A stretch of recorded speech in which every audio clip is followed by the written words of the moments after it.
Welcome to this episode. I really like the topic for today. The title being, If They Can, You Can. Simple title, but it's a very key way that I find I inspire myself, as well as a lot of other people are inspired in this way. Reading the stories or listening to the stories of people who have achieved amazing success.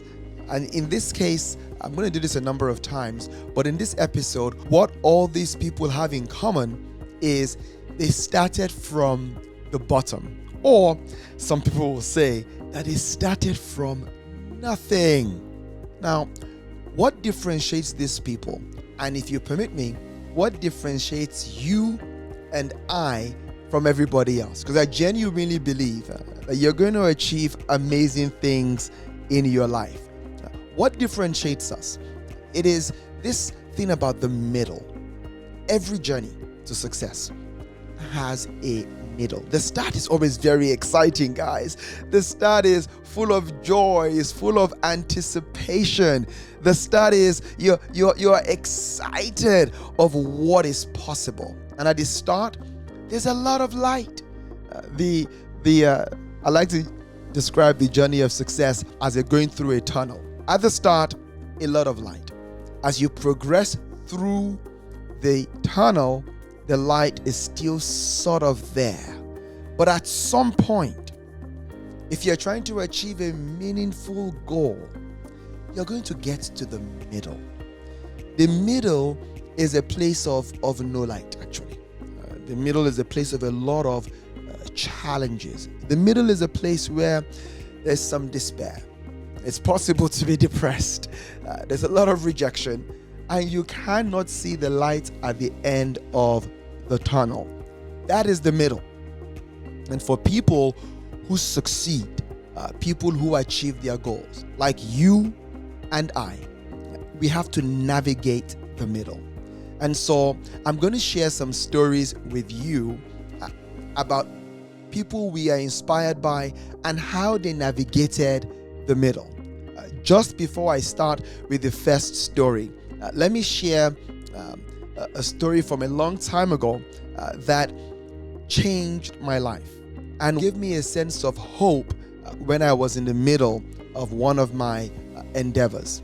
And this is a story from Think and Grow Rich, a book written by Napoleon Hill. And in the book, he tells the story of a man called R.U. Burns. And the story goes that R.U. Burns' uncle had the gold fever. This was in the season of the gold rush. And so he went in search for gold, got a piece of land, and he started to dig. And he dug and dug and dug. And eventually, he saw a vein of gold ore. And he was excited. He covered it up, went back home, gathered some money together, bought the machinery he would need to dig deeper, and R.U. Burns went with his uncle to start digging. And they dug. And the more they dug, they found even more of this vein of gold ore. And with excitement, they dug even more. And as they dug, the vein of gold ore disappeared. It's like, what is going on? And they keep on digging and digging and digging and digging and digging and digging, and nothing. Frustrated, fed up, they gave up and said, well, our luck. And they sold the machinery to a man that owned a junkyard. This man, they assume probably is a dumb person, as the story says, but he wasn't. He engaged an expert, an engineer. And the engineer began to do some analysis and said, wow, if you keep on digging, you're probably about 3 feet from gold. And that's what the junkyard owner did. He began to dig, and not too long struck gold. And the story goes that he sold it for millions. What is the essence of this story? 2 things. Number 1, don't give up. You're probably 3 feet from gold. And number 2, engage an expert. I love the way Sir Isaac Newton put it. He said, if I have seen further, it is because I stood on the shoulders of giants.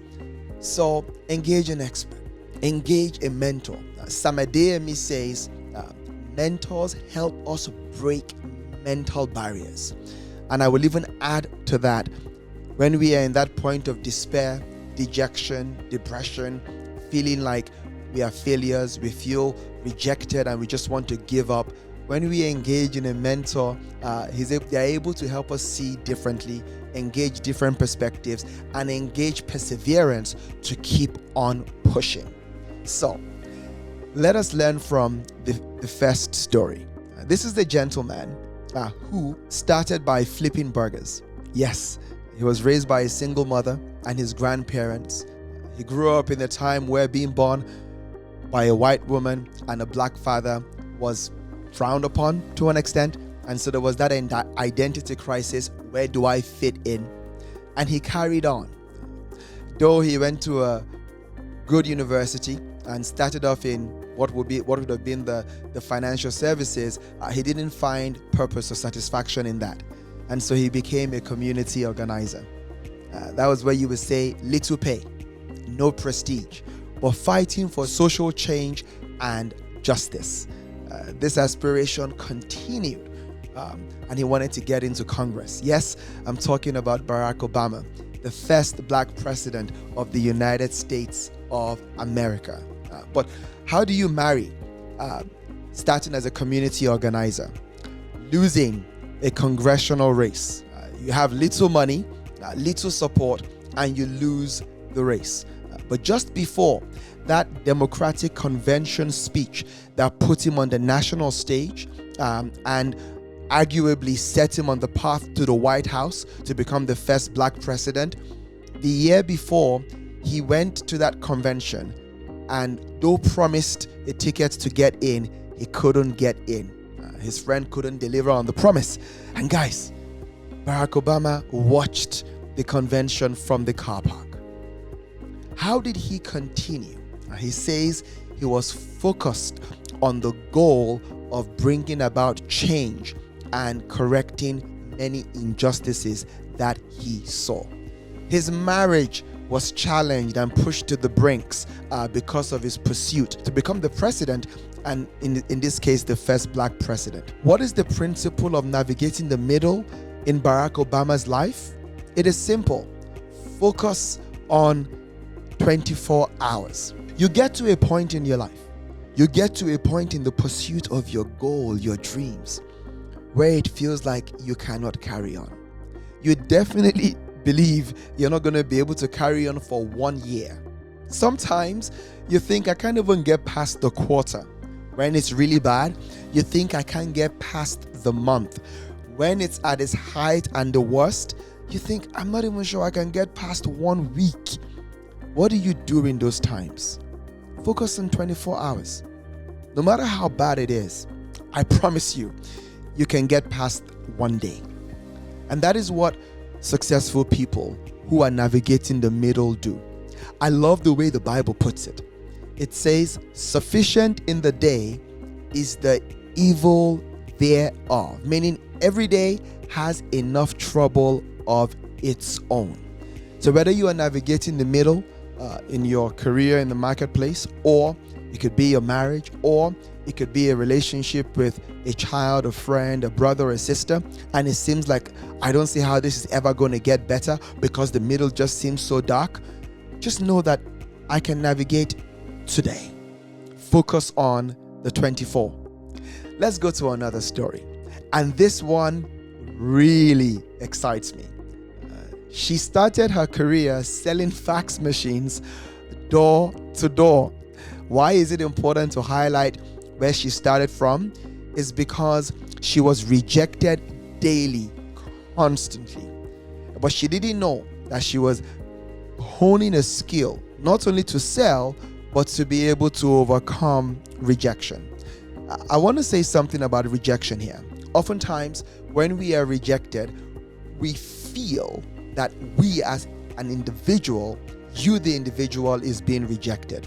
Quite frankly, maybe it's the service or the product that you are selling or trying to offer That is what is being rejected.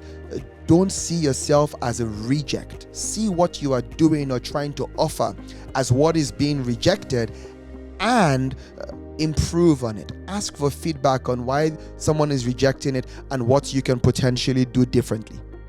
And so, in this career selling fax machines, she gets a eureka moment and comes up with the idea for Spanx. Spanx is just, something that women wear as an undergarment. But guess what? She continued to try to sell this idea to a lot of men who were controlling many of these leadership positions. And they just couldn't see what she was talking about. And this is one of the key lessons to learn. When you are navigating the middle, sometimes people will just not get what you're trying to do. People will not understand the goal that you're trying to achieve or the move that you're trying to make. Even family members. I have to be honest, I was really supported by family and friends when I left investment banking, going to what I do now as an executive educator, an executive coach, a lecturer, facilitating leadership programs all over the world. But I have to say, a lot of my friends, a lot of people who I left banking and they were still in banking just didn't get it. That's the truth. And sometimes people don't say it, but their facial expression, their body language say to you, what on earth are you doing? And so, the person I'm speaking about is Sarah Blakely. She kept up her dream. And as will always happen for people who persist, she got an opportunity to speak to a buyer from a department store. They gave her 10 minutes and she went in there and presented her product. But guess what? She didn't sell them on an idea and just speak to them. No. She came, she showed what she was wearing. She went into the bathroom in the department store, put on a pair of Spanx, came out and showed them the impact of the product Spanx and the dress she was wearing. And they were like, wow, okay, this works very well. And they began to stalk her product. The rest, as they say, my friends, is history. Her company that created Spanx and other products became a $1 billion company. What is the lesson from Sarah Blakely's story of creating Spanx and persisting? There are always going to be obstacles. It doesn't matter what you're trying to achieve. High achievers, our goals are always big. So, giving up on this one and going for another big goal, there are going to be just as many obstacles, maybe even more. Another thing that we have to learn from Sarah Blakely is the fact that she believed in her product. She knew this was going to work. She was a woman and knew the problem she had, and she created a product to solve that problem. What you're trying to achieve, do you truly believe in it? Take me, for example. One of the reasons I persist in pursuing my goal as an executive educator is because I truly believe that it is possible to live a whole life. I truly believe that it is possible to have whole leaders. These are leaders who succeed publicly without sacrificing their private life. And why do I believe that? Because that is my reality. 2017, I burnt out. And I burnt out catastrophically. It was really bad. I didn't brush my teeth. I didn't want to get out of bed. I wasn't eating properly. I had lost the will to do anything. And thanks be to God, family and friends, church family around me, praying to God. With His help and friends and family, I was able to bounce back. And when I came back, I wrote a book, Count the Cost, to help people, the 5 unspoken rules of sustainable success, to help people never get to that point of burnout. But my reality is I can succeed publicly and not ruin my private life. And that is what I have now. So I am driven with a burning desire to help leaders all over the world have that reality. And when I say leaders, my friends, I'm talking about you listening to this podcast. So do you believe in what you are trying to achieve, like Sarah Blakely and for sure Barack Obama? The next story is a gentleman who, it's amazing. When he started out trying to get a job, he got rejected from trying to work in McDonald's. They rejected him. He tried to work in the police department. They rejected him. And he tried internet businesses, because this was when China was opening up, and he realized the importance of the internet for business. And the first two ideas he had failed completely until he landed on Alibaba, helping small businesses sell their products. When Alibaba was IPO'd in 2014, it was the biggest IPO as at that time. It has gone on to be valued for over $300 billion. What is the lesson in Jack Ma's story? You need to know that when you are going to achieve a goal, when you get to the middle, giving up doesn't mean that all of a sudden everything is easy. I like to explain it as you're swimming an ocean. And when you get to the middle, you have a choice to make. You are either going to continue swimming to the other side to get to your goal, or you're going to swim backwards when you give up. Giving up is not just, okay, I've tried and I'm just going to stop. No, it takes effort to go all the way back to the beginning and start again. So my advice to you is don't give up, carry on. Now, I think it's important, in my book, I talk about it is okay to quit, but never give up. What do I mean by that? Quitting is you're doing something and you find a better way to do it. You're doing something and you realize this is not what I should be doing, and you stop doing it to do something better. That is quitting. Like when I left investment banking, I quit investment banking because I knew it wasn't the path for me to continue to go on. Giving up is you are on the right path. You believe this is the right thing for you to be doing, the service, the product, the goal to achieve.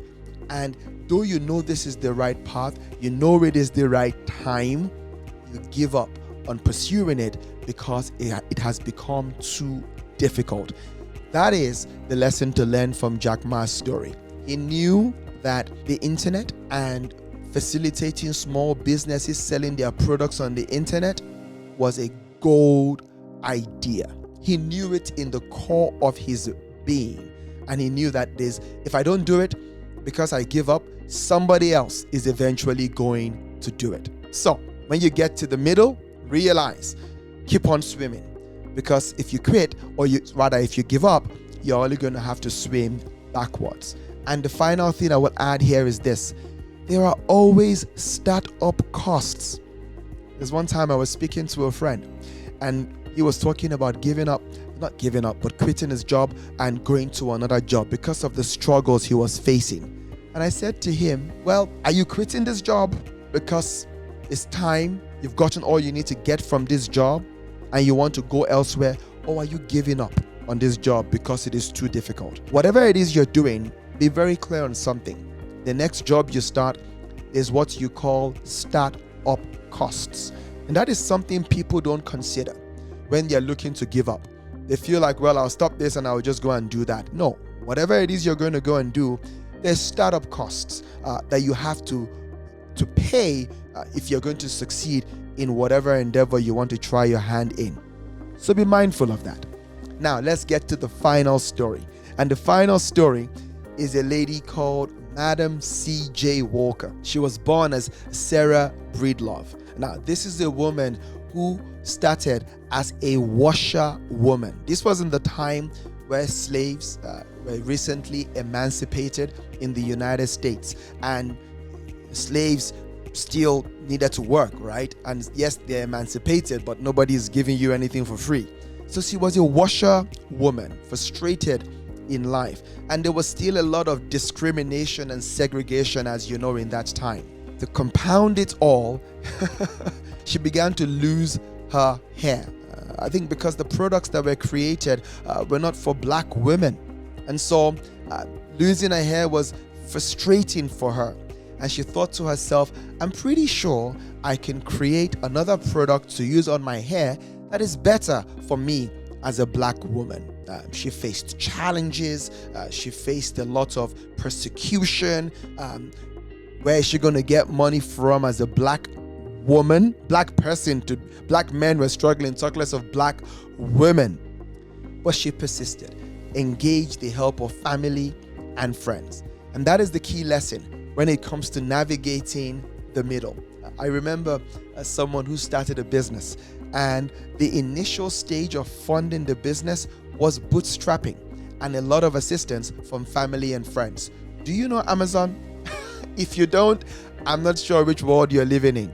I'm not saying he started from nothing. He got about $300,000 as far as I understand. But guess what? It was from family and friends. How do you navigate the middle? Family and friends are critical. And if you have family and friends that are part of the reason you want to give up, some people you might not be able to get rid of. But I want to make a very important point. In navigating the middle, you need supporters. And so you need to review your associations with people. With some people, you want to continue to grow your association. With some other people, you might need to stop association completely if you're going to ever achieve your goals. And some people who you can't stop association with, you might need to limit association, right? And in the fourth category, to finish that off, is you might need to start association, start building relationship with some new people. You're going to navigate the middle correctly. You need family and friends. And so Madam CJ Walker goes on to be a very, very successful businesswoman and becoming a millionaire. And in those days, a millionaire might be equivalent to billions in our current times. And so people who don't give up have something amazing. They have a dream that is bigger than them. And we can see this in all the stories that I have shared, except the uncle of R.U. Byrne. He just wanted the gold for himself. And he eventually gave up 3 feet from gold. But Barack Obama wasn't becoming president just out of personal ambition. He wanted to bring about real change and fight for the rights of people and bring about social justice and equity. Sarah Blakely was solving a problem, not just for her, but for women worldwide. Jack Ma, yes, he was going into business because he wanted to succeed, but it wasn't just for him. He provided something that was going to help small businesses all over the world, starting in China. And Madam CJ Walker didn't just want to create something for just her hair. It was for black women, because the products that were created, being used by all women, were primarily created for white women at the time, right? So, what is going to stop you? If they can, you can as well. And the common theme we have for these people is that they started from the bottom, and arguably they started from nothing. Until next time, stay blessed. Don't forget, I want you to put a comment below. Please make sure you like and recommend the podcast if you're finding it useful, and certainly pay it forward. Thank you.